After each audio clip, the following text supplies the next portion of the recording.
your channel is not approved for YouTube monetization. Kaya sobrang nakakasad, talagang nakakalungkot. Then, I found out kung bakit hindi pa ako pwedeng ma-monetize or kung bakit hindi ako na-approve ni YouTube.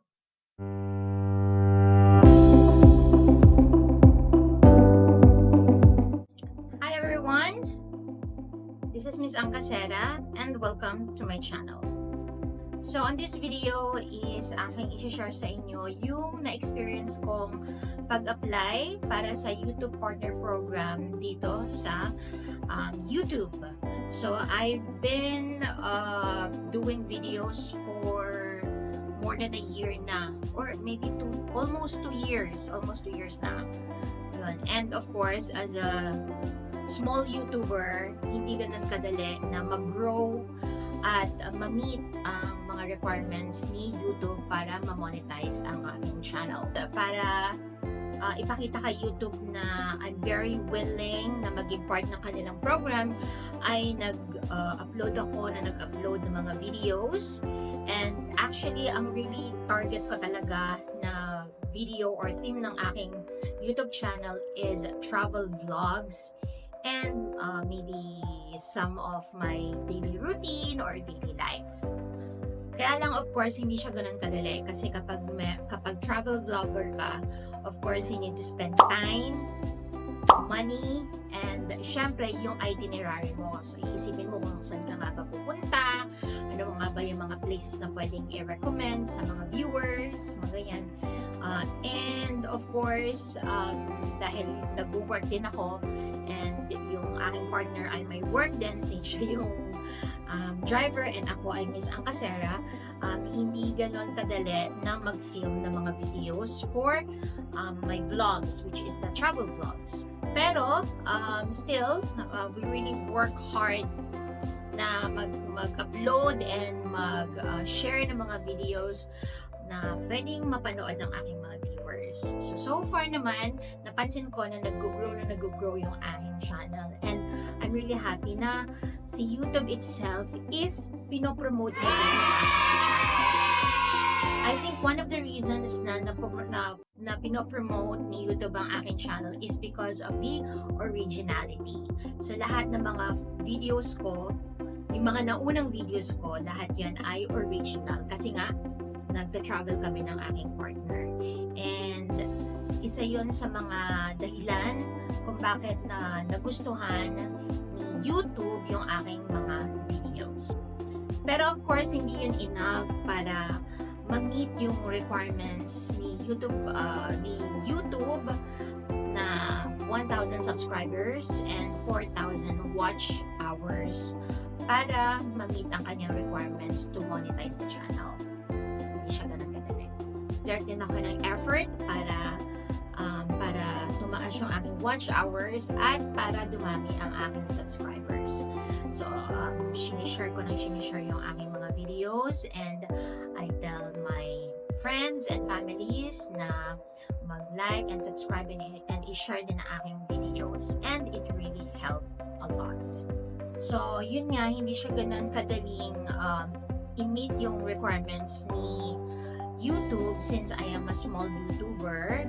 Pero, of course, kung talagang porsigido ka and you are very willing to do na maging a part of YouTube family at kung happy ka sa ginagawa mo, you will really do your best para mag-grow ang iyong channel. So of course, meron ako mga techniques na ginawa, mga methods na ginawa para mag-grow ang aking watch hours at ang aking subscribers. Sorry sa ingay. Sobrang ingay, sorry. Hindi ko i-deny na naging part din ako ng watch-to-watch videos. Alam mo yung panonoorin mo yung video ng isa and then panonoorin din yung videos mo. Yun yung tinatawag na watch-to-watch, which I think is very common sa mga small YouTubers. And sabi nila, it's really not a good idea to do that, but actually it really helped me a lot para mag-grow ang aking channel at tumaas ang aking watch hours. So yun nga, after more than a year of uploading videos, making contents, one day, nung ma-meet ko yung requirements ni YouTube, so na-reach ko na yung 1,000 subscribers, and na-meet ko na rin yung 4,000 watch hours, ay agad-agad nag-apply ako sa YouTube Partner Program. So then, nung ma-meet ko na yung mga requirements ni YouTube, that was September 15, 2004, naka-receive ako ng email from YouTube na I can apply for the YouTube Partner Program. So of course, dahil sobrang happy ko, and since I've been working na mag-grow at makapag-apply sa YouTube, ay agad-agad kinlik ko yung apply button. Nag-apply ako for the YouTube Partner Program. So pagka-apply ko, I thought after 1 day or 2 days or 3 days, ay makaka-receive na ako ng response from YouTube. Pero, hindi yun yung nangyari. So, in the same day, September 15, naka-receive ako ng email kay YouTube na I can start to apply for the YouTube Partner Program. So, ang sabi doon, your channel's on the rise. You can now apply to the YouTube Partner Program or YPP. So, syempre, sobrang happy ako kasi nakita ko na nag-start yung application ko. And nagpasalamat pa ako, nag-pray pa ako na, wow, finally, thank you Lord, I am answered prayer. Finally, makakapag-apply na ako para sa YPP. So, of course, they're excited ang lola. Kinili ko na yung start application button. That was September 15, 2004. And of course, I thought na kapag nag-apply na ako, since I am just a new YouTuber, akala ko agad-agad makaka-receive ako ng response from YouTube. So the next day, I checked my email pero wala akong na-receive na email from YouTube. Second day, nag-check ako, wala pa rin. Third day, wala pa rin. Hanggang lumipas yung ilang weeks, wala akong natanggap na response from YouTube. At dahil doon, super kabado na ako. Like, I think there is a problem with my channel. So, naramdaman ko na baka hindi ako ma-approve sa YPP program.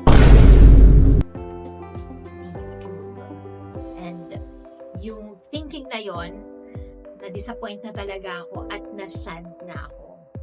So, after a few weeks, medyo nawawala na ako ng pag-asa, nawawala na ako ng hope na maapurbahan pa yung aking YouTube channel until one day, November 12, 2024, naka-receive ako ng email from YouTube. Kaya lang, dun sa title pa lang, parang nabagsakan na ako ng langit at lupa.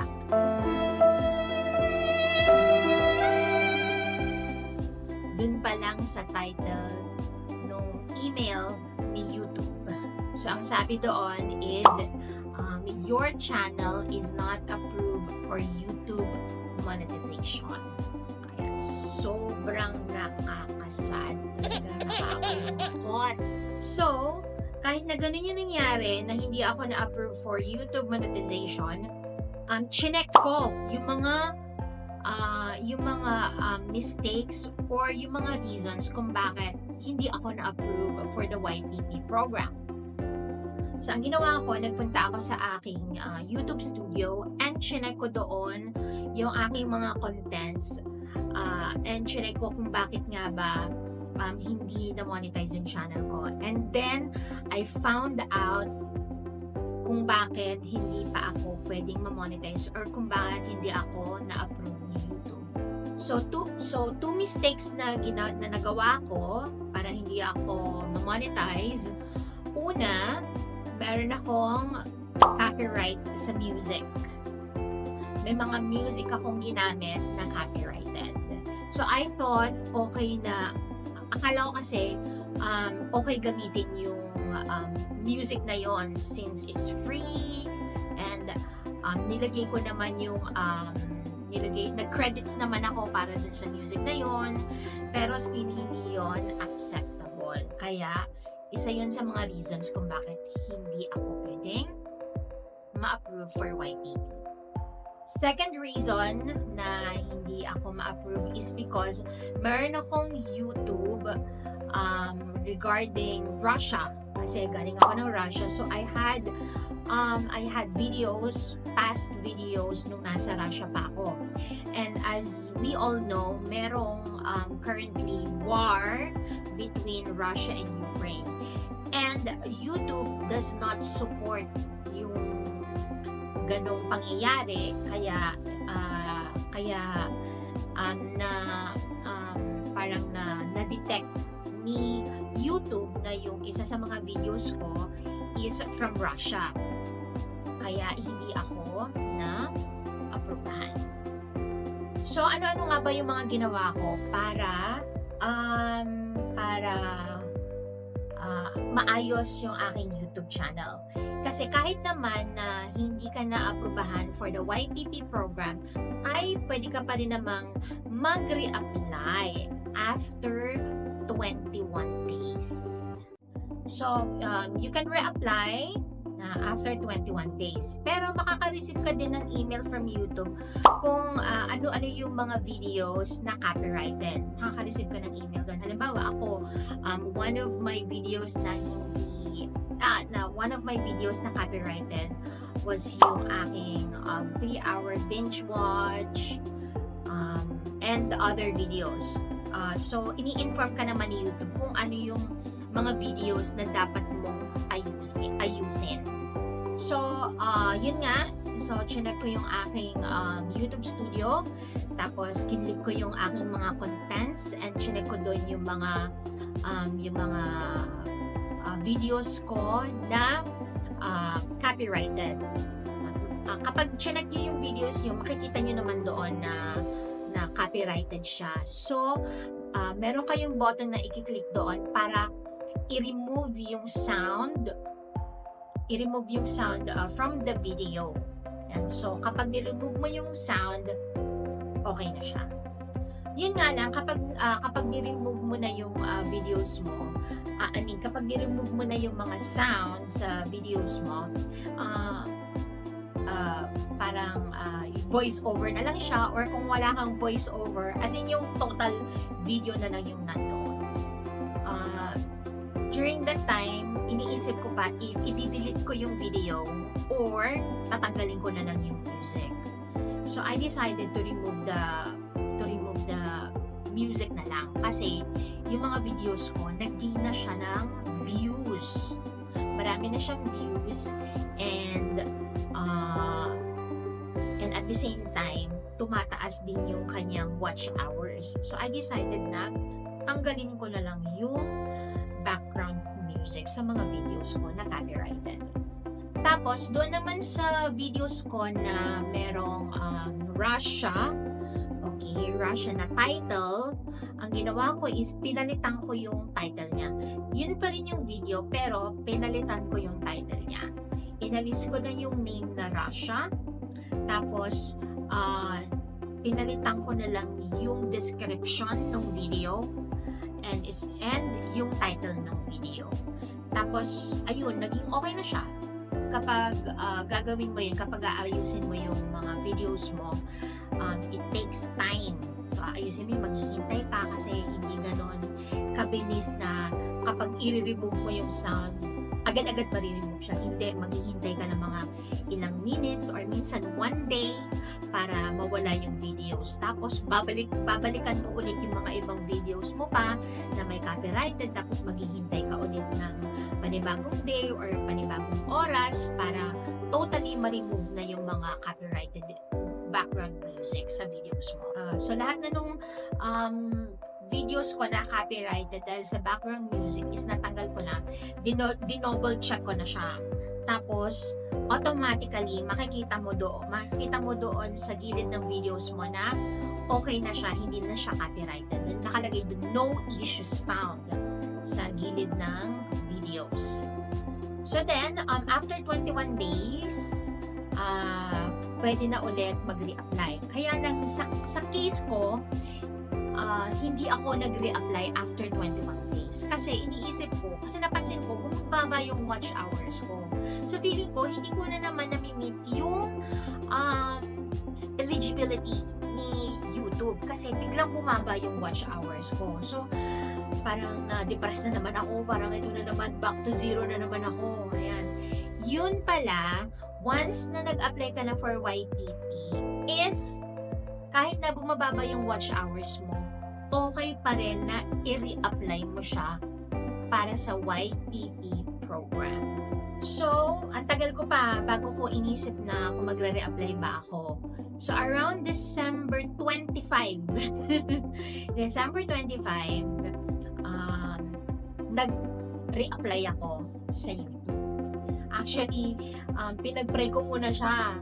Kasi di ba may simbang gabi, sinama ko siya sa prayers ko na, Lord, sana ma-monetize na yung channel ko because I've been working so hard on it. Alam mo yun? Tapos, one day, during break time ko sa work, chine-check ko yung YouTube studio ko. Tapos nakita ko yung reapply. Tapos sabi ko, click ko na nga lang. Sabi ko gano'n, whatever happens, tatanggapin ko na lang. Kung hindi ma-monetize or kung hindi ma-accept ulit para sa YPP program, tatanggapin ko. Pero, I will keep working on it. So, yun nga, kinlik ko na yung reapply button. And then, December 26, naka-receive ako ng email kay YouTube. Ang sabi dun sa title, Miss Angkasera, you've been accepted to YouTube Partner Program. Yeah! Tas, yun, halos mangaiyak-iyak ako kasi iniisip ko yung hard work, alam mo yun, yung pag-iisip mo ng content, yung pag-voice over mo ng videos, tapos, syempre, yung partner ko, ini-store ko rin para makapag-film kami ng videos, ganyan. So, hindi siya ganon kadaling gumawa ng mga contents. Alam mo yun, yung mga quality contents, hindi siya ganon kadali. Kasi as much as possible, ayoko talaga na basta-basta na lang gagawa ng contents or gagawa ko ng mga reuse contents. As much as possible, iniiwasan ko talaga siya. So, ayun na nga, naka-receive na ako ng email from YouTube and it's been like December 26. Wala pang 1 month nung na-accept ako para sa YPP. So, ang panibago ko namang struggle ngayon ay ma-meet ang threshold ni YouTube para sa Google AdSense. Anyway,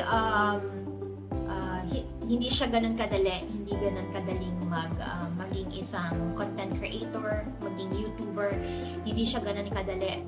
Pero I always believe na if you like what you're doing, tapos nag-enjoy ka sa ginagawa mo, kahit na ilang beses na hindi ma-approve yung channel mo para sa YPP, you just keep on doing the videos kasi it's just the right timing. Laging right timing lang siya. And sasamahan ng prayers, unang-una prayers, and mag-i-effort ka din para mag-grow ang iyong channel. Kaya ayun, I'm very sorry sa ingay. But sana nakatulong itong video na ito. And if you haven't subscribed to my channel and bago ka lang sa aking channel, please click subscribe and like and share na rin ang aking videos para naman makatulong or maybe you makashare ng information para sa mga small YouTubers. Yeah, thank you so much for watching and see you on my next video.